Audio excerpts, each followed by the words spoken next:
조교환 선생님하고 가까이서 모신 것은 1980년 중반에 조교환 한국신협회 회장님을 하실 때 사무 가타고 좀 뒤에서 일을 좀 도와드리고 1991년에 현임으로 들어갔습니다. 제가 맡은 부분은 36 취직 낙태그룹인데 이거 아까 이성 선생님이 맡으라신 35시 바로 뒤니까 상대적으로 그야말로 한해 차이도 안 나는 연결들이 되게 강하고 선생님 말씀하신 것 중에 36 취직 상당히 많이 들어있습니다. 그래서 저는 그게 두 가지로 좀 느끼겠습니다. 하나는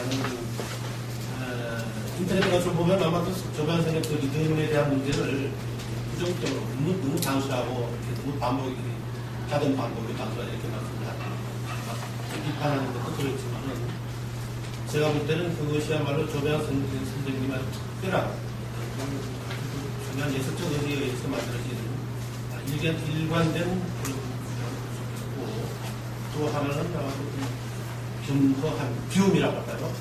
자신을 비우는 것.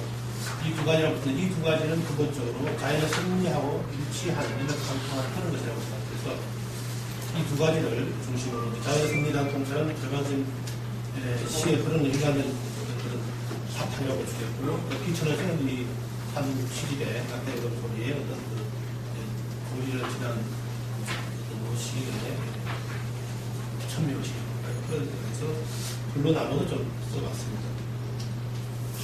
마치 시간이 좀 많으니까 제가 좀 간단한 걸 의원해서 하겠습니다. 제36 취집 낙태그룹들은 1992년에 발행되었지만 그 창작된 것을 보면 한편 90년 쓰여진 탕월한 모델은 한 편을 제작한 것보다 1991년 1월부터 1991년 9월 6일까지 8개월 남짓되는 시간에 전작됩니다. 또 이해는 정리 변호사님이 고의를 감정된 71세가 되는 해로서 많은 사실은 70세입니다. 고의는 우리 나이로 치는 건데요. 또 이에 편음로상을 제정하고 5월 2일에 일례 시장식을 가져서 또 법조령에 출간된 시기이기도 합니다. 이 시집은 크게 2부로 나눠져 있는데요. 1부에 84편이 들어있고 2부에 11편이 들어있습니다. 총 103편인데 1부의 시는 일반적으로 선생님이 말씀하신 것처럼 내 생에 맞고 인생관을 적어보시고 2부에는 중국 여행에서 세명하셔서 얻었던 시정들을 실현해 보십니다. 그래서 이게 1부만 갖고 2부가 본편적으로 보기 때문에 제목과 두 가지 의미를 네, 두 번째 리듬을 한번 좀 생각해 보겠습니다. 그래서 조배아쌤 시의 일반되게 되는 리듬은 자연의 호흡과 일치하는 것이고 또 정서적으로는 간절함을 강조하거나 포식하는 것은 시에서 리듬은 전통적과 제국된 매우 중요한 것입니다. 전통적으로는 이미지와 리듬은 시를 형성하는 가장 대표적인 요소라고 제도하죠.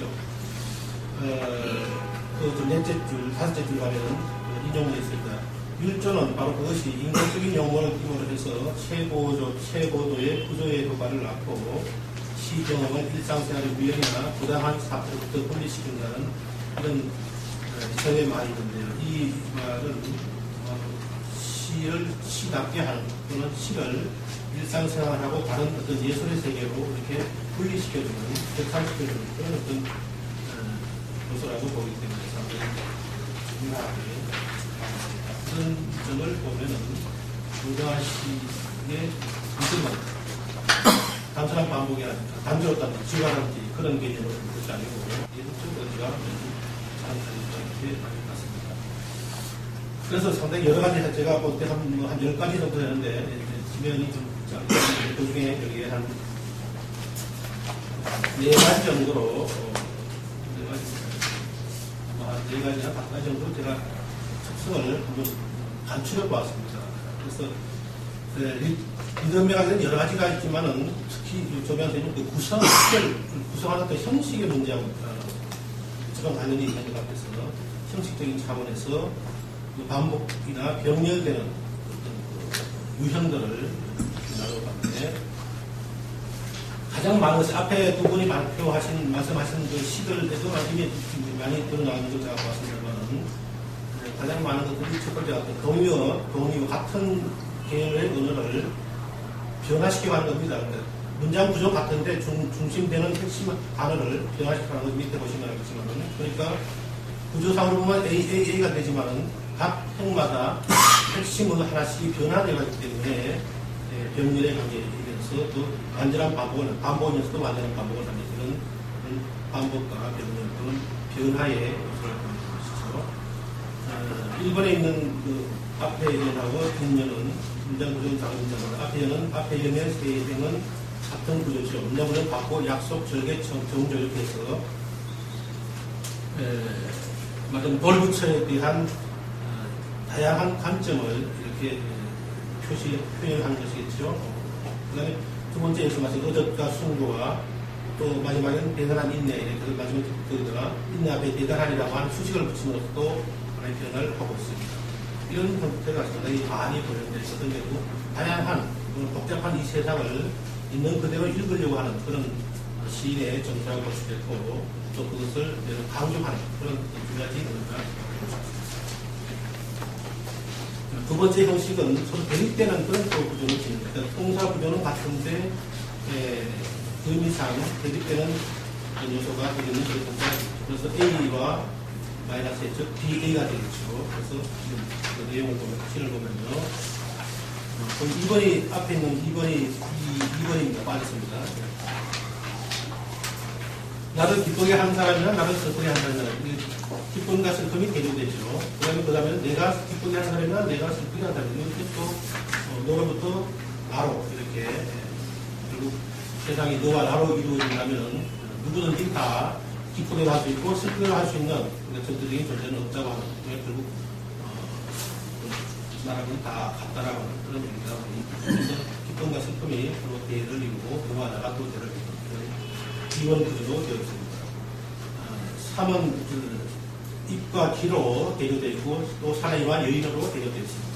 그리고 4는 낙과 방어로 대조되어 있고 개꼬리와 개구리로 대조시키는 이렇게 문장 구조는 같고 그 속의 핵심을 대조시키는 이런 방법 역시 상대적인 관점에서 세상을 살피려고 하는 그런 선생님의 의지와 관련이다 이렇게 말씀드리겠습니다. 세 번째는 좀 끝에 가서 또는 기본적으로는 여기 5번에 보면 세 연으로 이루어진 평화작용이라고 하는 작품, 풍화작용이라는 작품인데요. 세 연으로 이루어져 있는데 1년의 첫행하고 2년의 첫행은 같고 그 다음에 반면에 와서 아라고 하는 그래서 넣으면서 약간의 변화를 주었습니다. 그래서 단조로부터 도전할 수 있는 하나의 자체라고 볼 수 있죠. 또 둘째 행을 보면 유저마저 비켜가느나 그런마저 비켜가느나 또 피터 소리도 멀리 비켜가느나 이렇게 해서 두 번 의미는 같지만 예수만 마찬가지 동비어를 바꾸어서 변기를 함으로써 반복되면서도 그 속에서 또 섬세한 그런 변화를 주는 그런 특징을 주고 있습니다. 이런 형태는 상당히 시를 사람은 굉장히 많이 있습니다. 밑에 박주를 좀 달아놨는데 참고해 주시면 좋겠고요. 4년 인용 5번의 인용은 3년짜리인데 4년짜리는 더 많이 나타나거든요. 6번, 7번, 8번에 보면은 같은 면서도 자세히 읽어보면 조금 찍어진다는 변화를 주어서 단위로움을 피하려고 하는 그런 노력을 찾아서 우리가 염려히 알 수가 있습니다. 그다음 넷째로는 낱말이나 그 구조를 반복하고 또 변화해서 거의 AAB 또는 AABA라고 하는데 이건 우리 민요 전통적으로 보면 민요에서 가장 많이 다른 그런 것입니다. 다른 R이랑 R이고 AAB죠. 그 다음에 R이 형님, 사촌형님. 그렇죠. AABA. 서울시에 보면 접종, 아우레비 접종해서 AABA 이런 형태를 합니다. 그래서 두 번 반복하고 한 번 변화주죠. 그 다음에 AABA 구조는 두 번 반복하고 한 번 변화주고 다시 앞에 것으로 마무리하는 그런 형인데 이런 형 역시 조비아쌤 시에 굉장히 많이 있습니다. 여기 두 편을 6번과 7번에 인용해 봤거든요. 6번에 보면 박표, 둘째 행에 밖으로 인생 밖으로 그러니까 AA 인생 밖으로 앞으로가 A가 되겠죠. 그래서 한 구절을 A 편에 맞췄고 3행에는 한없이 끌어내오니까 A, B 형태가 되겠죠. 구절된 형태가 되겠죠. 이런 구절 형태가 전체 시로 확장되면은 그 노래에서 많이 볼 수 있는 그 후륜 같은 그런 형태의 방법입니다. 7번에 보면은 각 연의 마지막 행이 눈물을 주는 시를 많이 써왔습니다. 그 다음 2년에 눈물을 주는 시를 많이 써왔고 똑같죠. 그리고 3년에서는 빠져나가서 비의 형태가 되겠고, 그 다음 다시 4년에 와서 눈물을 주는 시를 많이 써왔습니다. 해가지고 A의 형태를, 그러니까 1, 2, 4년이 같은 끝행을 지니고, 그 다음에 3년에 와서 완전한 변화를 주면서 그런 구조로 변화시켰습니다. 그건 김소월의 아마 가장 유명하신 김소월 진달래 꽃에 대해서 똑같이 되어 있습니다. 1, 2, 4년이 같고 3년이 변화되는 그런 거랍니다. 이런 조례쌤의 이름을 한번 저자서 나름대로 대간해 보면 마지막에 그 둘째 단락입니다. 이러한 노래를 조직된 푸른시의 이름이 갖는 주요 의미를 간추리는 다음과 같습니다. 첫째, 반복에 의한 병리의 형식은 시의 음악성을 배가하는 동시에 시인의 절실한 마음을 표현하고 강조하는 의미를 갖습니다. 둘째, 성격상 동일 계열의 시어를 나열 정리하는 것은 다양하고 복합적인 세상사와 정서를 형식화함으로써 세계에 대한 편견이나 편협하면서 벗어나 존재와 사람의 진실에 더 가까이 다가가는 성찰의 효과를 극대화하는 의미를 갖습니다. 셋째, 둘째는 또한 정서적 안정감을 도모합니다. 넷째, 규칙성과 안정성에 기초한 자연의 리듬과 수리에 따르는 시인의 정서가 잘 포옹하여 의미 이전에 이미 구조상으로 시인의 지향 의지가 구현되는 효과를 갖는다. 이렇게 되는 네 가지 정도로 그럼 이 시의 36번째 시에 들어있는 세대인식이라고 할 거야, 아니면 존재인식이 무엇일까를 간단하게 좀 살펴보겠습니다. 근본적으로 같은 시기, 비슷한 시기이기 때문에 35시하고 비슷한다면 분노가 있어. 하나는 자연의 리듬에 거역하지 않으려고 하는 겸허한 마음이고, 또 하나는 그 리듬의 한 죽음도 그 리듬의 한 형태로 보기 때문에 죽음은 두려워하기보다는 오히려 순순하게 마음을 비우고 받아들이려고 하는 그런 마음을 구체화시킨 것이 36시다 이렇게 보겠습니다.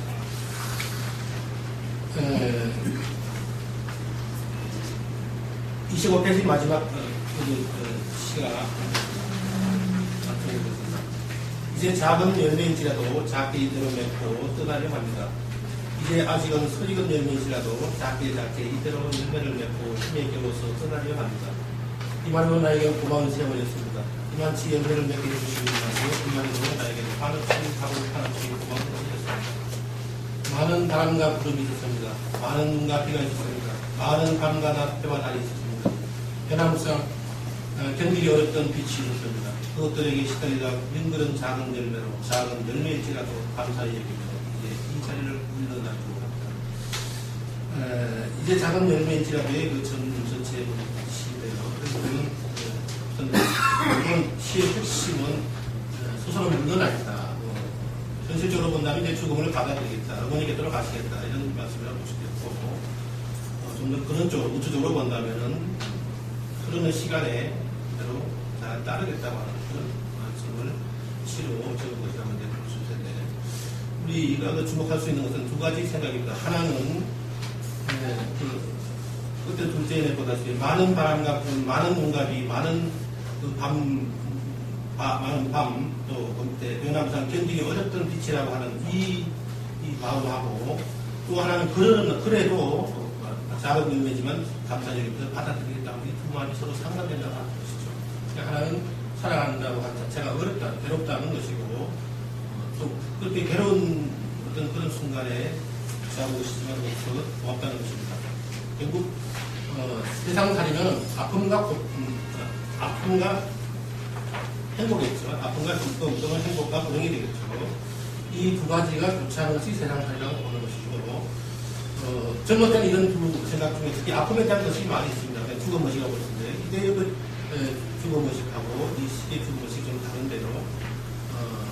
그래서 둘째 연애 보면, 둘째 단락에 보면 그런 것입니다. 둘째 단락의 넷째 줄을 보면, 부정적 자기동의성의 선택이라는 말이 있는데, 심리학적으로 하는 말인데, 특히 이제 젊은 시기에 그 말이 나타난 주거의식들은, 우리가 삶의 의지를 불태우기 위해서 죽음을 각오한다고 하는 이런 의미로 역설적으로 쓰여진 얘기라면, 이 시기에 와서 자리를 물려나려고 하는 이 죽음의식은 그보다 또 근본적으로 완전히 비우는 그런 것이라고 좀 구분할 수 있다 이렇게 봅니다. 가령 뭐 일반적으로 국회의원들이 마음을 비운다 많이 하는데 국회의원들이 마음을 비우는 게 두렵다고 그랬죠. 그 다음에 마음을 비우는 게 정말 비우는 것이 아니고 더 큰 권력을 집어넣기 위해서 비우는 것이기 때문에 조심하라 이런 말을 하는데 그럼 우리가 겉으로 비우는 것하고 속으로 비우는 것이 다른 얘기죠. 겉으로 비우는 것은 형식적으로 남을 속이기 위한 그런 어떤 비유이기 때문에 그 비유는 진정한 비유라고 볼 수 없는 것이고 시인들의 마음속에서 또는 정서 속에서 나오는 이 비유라고 하는 것은 근본적으로 내시에서 뭘 충족하기 위해서 어떤 욕심을 그게 추구하기 위해서 달성하기 위해서 비우는 것이 아니기 때문에 아주 순수한 비유입니다. 이렇게 볼 수 있다면 조미애 선생님 시에 초기시부터 계속해서 나타나는 이 비움의 의미는 어떤 그런 인간의 너무나 욕심에 많이 사로잡혀 있기 때문에 세상이 무질서하고 어둡고 불행하고 하는 것을 어떤 그런 내 안에로 볼 수 있다. 그런 것이 비움의 의미가 있다는 것입니다. 그 당시 나도 그랬듯이 다시 보게 비슷한 것이 있지만 조금 좀 확실하게 머지않아 그날이 오려니 먼저 한마디 하는 말이 세상만사 그적하는 바람이라는 그렇게 생각해봐.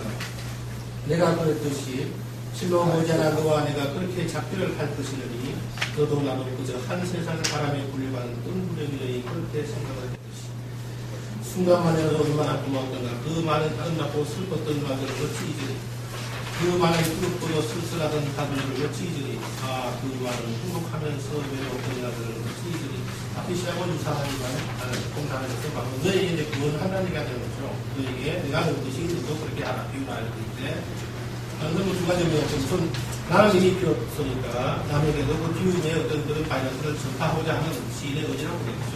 그래서 모두가 욕심으로부터 좀 초탈하면은 세상은 좀 맑아지겠죠. 그래서 여기도 다시 좀 아름답고 슬펐던 말이다. 뜨겁고도 쓸쓸하던 가슴 행복하면서도 외로웠던 날 이렇게 해서 세상을 양면으로 이렇게 구조화하는 그런 인식을 가지고 있습니다. 그래서 결국 뭐 절대적인 아름다움도 절대적인 또 슬픈 것이 바로 인생이라 때문에 울고 것이 또는 웃고 웃는 것이 또는 행복하면서도 슬픈 것이 그런 것이 인생이다.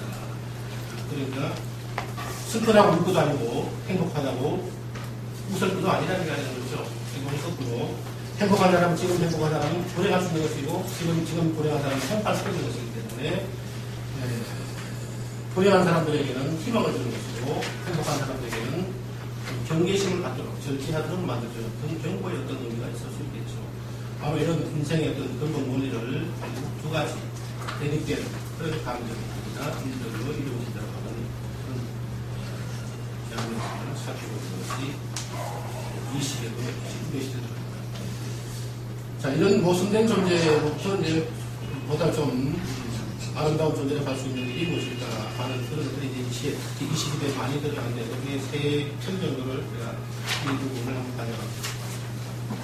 이성의 짐을 덜어내기 위해서 아무런 욕심도 없는 사람을 가졌다. 따라서 이성과 저성 사이에 걸려있는 강물의 다리도 가볍게 욕심을 버리는 것이 가벼운 마음으로 또는 가벼운 마음으로 저성으로 자연스럽게 갈 수 있는 겁니다. 욕심이 없는 사람을 가지고 있고요. 그리고 조롱에서는 소유하려는 마음이란 보이세요. 소유는 늘 불안한 번뇌이니까. 그러니까 우리가 결국 번뇌로 불안한 삶을 산다는 것은 우리 마음속에 무엇인가 가지려고 하는 마음이죠. 물론 가지려고 하는 마음 자체가 나쁜 것은 아니죠. 지나치게 가지려고 하는데 거기서부터 모든 제약이 싹이 크고 불안의 번뇌가 나타나는 것입니다.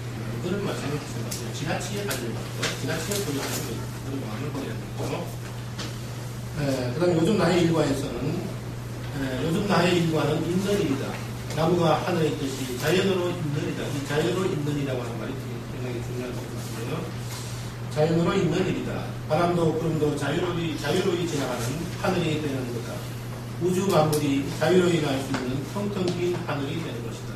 이게 자연으로 있는, 즉 인간도 하나의 자연에 불과하기 때문에 정말로 자연답게 살기 위해서는 욕심을 버리는 것, 소유하는 마음을 갖지 않는 것, 그런 것을 강조하고 있습니다.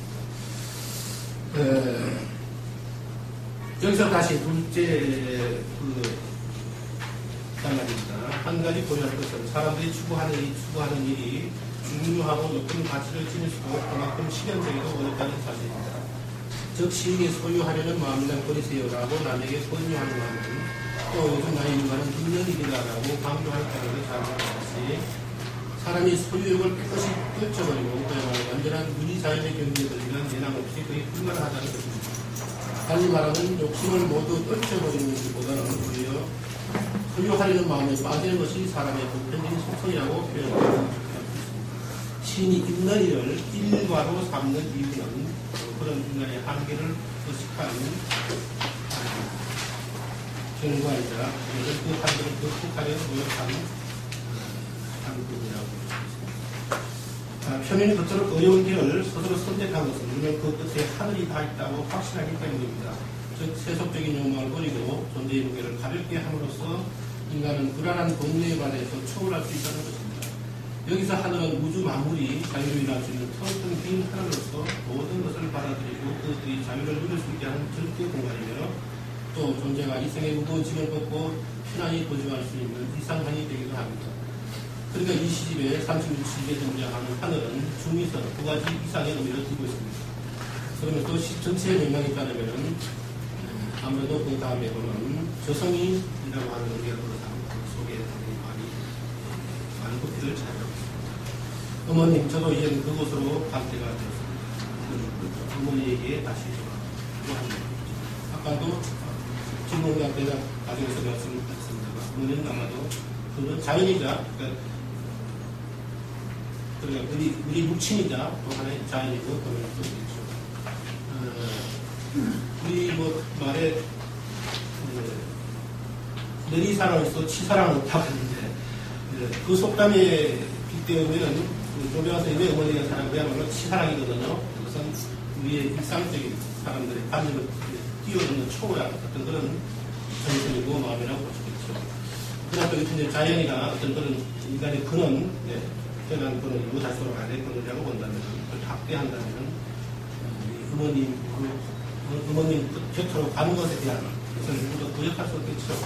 거역할 수 없는 것이라면 스스로 시간의 순리에 따라서 살려고 마음을 비우는 것이 지혜로운 사람이라고 볼 수 있는데, 바로 이 시집에 그런 어머니 곁으로 가고자 하는 죽음이 강하게 있는 것은 아마도 70을 넘긴, 고의를 넘긴 그런 노시인이 절실한 그런 삶에 대한 성찰일 수도 있고, 인생은 어쩔 수 없이 죽을 수밖에 없다고 하는 그런 한계에 대한 굴복이라도 볼 수 있을 텐데, 지금은 60 하면, 저도 거의 이제 60 나이 합니다만, 60이나 70이나 1000년이 같은 그런 모습입니다만, 선생님이 사시던 이 70이나 아니 그 전에, 그 인생 70고이라고 하는 것은, 잔치를 하는 것은 사람이 태어난 70까지 살기가 매우 어렵다는 거거든요. 아주 어렵기 때문에 70 되면 잔치를 해주는 그런 고위원이 있는데 지금은 고위원도 거의 안 하는 그런 시대가 된 것이죠. 하도 오래 사시니까. 그러나 이 시기로 본다면 70을 넘기면은 아무래도 인생에 대한 그런 정리의식 같은 게 생길 텐데 아마도 이 시기에 시집들은 주로 그런 삶을 통찰하면서 자연으로 있는 그것을 몸소 실현하려는 어떤 간절한 마음의 한 표현이다. 마무리로 제가 마무리를 천천히 읽어보겠습니다. 크게 보면은 조교화 선생님이 저도 63편의 시집을 내고 또 내실 때마다 많은 사랑을 받은 것이 어디에 있는가 그걸 나도 정리해봤습니다. 그것이 바로 하나는 소통적이고 소통의 문제를 인식하신 것이고 또 하나는 그것이 독자들에게 공감을 주는 어떤 요소가 있거든요. 편우는 한 조각의 구름이라는 그의 것처럼 자신을 아주 사소하고 가벼운 존재로 인식하여 최대한 몸과 마음을 앞서 풍부한 자세를 가지려 노력함으로써 어디에 집착하거나 구애되지 않고 마치 자연의 일부처럼 자유로운 존재로 살고자 노력하는 것입니다.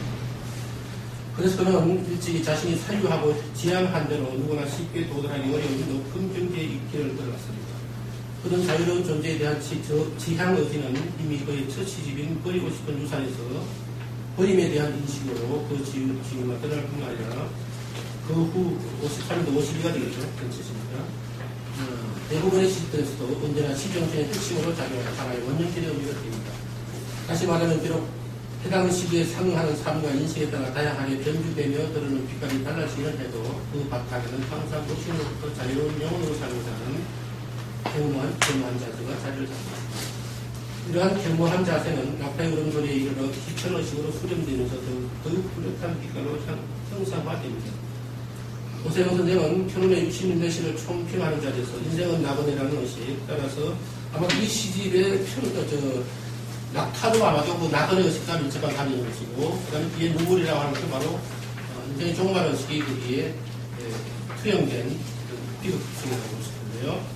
이 전부터 이 나그네 의식인 것은 인생은 나그네라는 의식, 따라서 인생과 그 작별의 때를 대비하여 삶의 미련과 집착을 두지 않고 그것을 있는 그대로 받아들이고 있는 그대로 살아가는 태도는 시인으로 하여금 삶에 대한 발간의 경계에 이르게 한다. 그것은 버리는 것이 소유하는 것이고 비어있는 것이 오히려 충만한 것이라는 도가적 역설의 경지에 가까운 것이라고 지적하였는데, 낙타의 울음소리에 드러나는 귀천의식은 그 역설을 넘어서는 그야말로 자연의 경지적 무역과 무심으로 절대적 자유의 경지에 들고자 하는 것이라 할 수 있습니다. 말하자면 자연의 섭리를 벗을 수 없는 인간 존재의 본질을 깊이 성취한 결과로서 이성에 대한 욕망과 집착을 초탈하여 저성으로 갈 시간 앞에 순순히 따르려고 했던 것입니다. 그리고 그런 간절한 마음을 형식화한 것이 바로 다양하게 변주된 시적 리듬이라고 할 수 있습니다.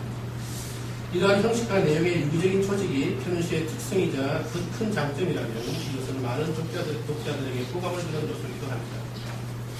편운이 누구도 감히 범접할 수 없을 만큼 평생 그토록 많은 시를 쓰고 또 수많은 독자를 확보할 수 있도록 무엇보다도 그의 삶의 핍진한 시적 경지에 기인하는 것이기도 하겠지만, 한편으로는 통치적으로 많은 사람들에게 통용되는 민요의 강점을 공감해서 찾는다면 이들은 편운 시가 오랜 세월에 걸쳐 많은 독자들에게 널리 사랑을 받는 요인도 결국 그의 시에 공감하는 요소가 많기 때문이라 할 수 있습니다.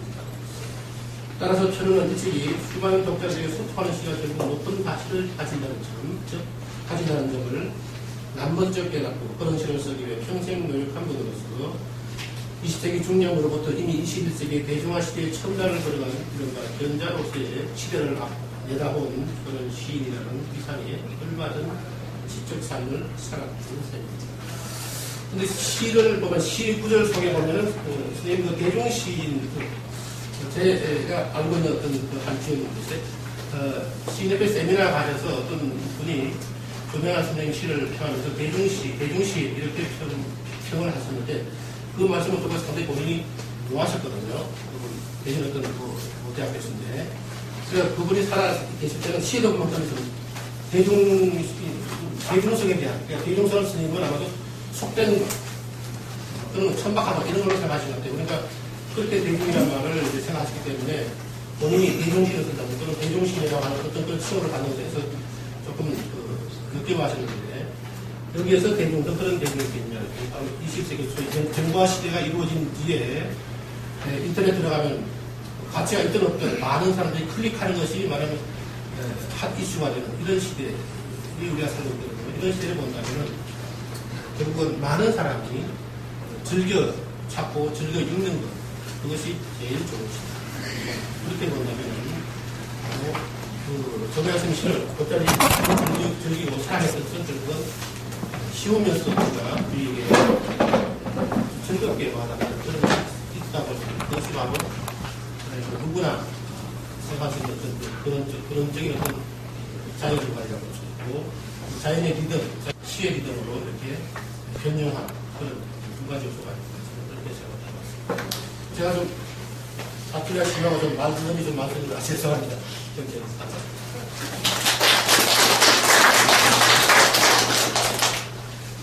네, 궁금하신 점이 있습니다. 예. 수나주님 어떤데요?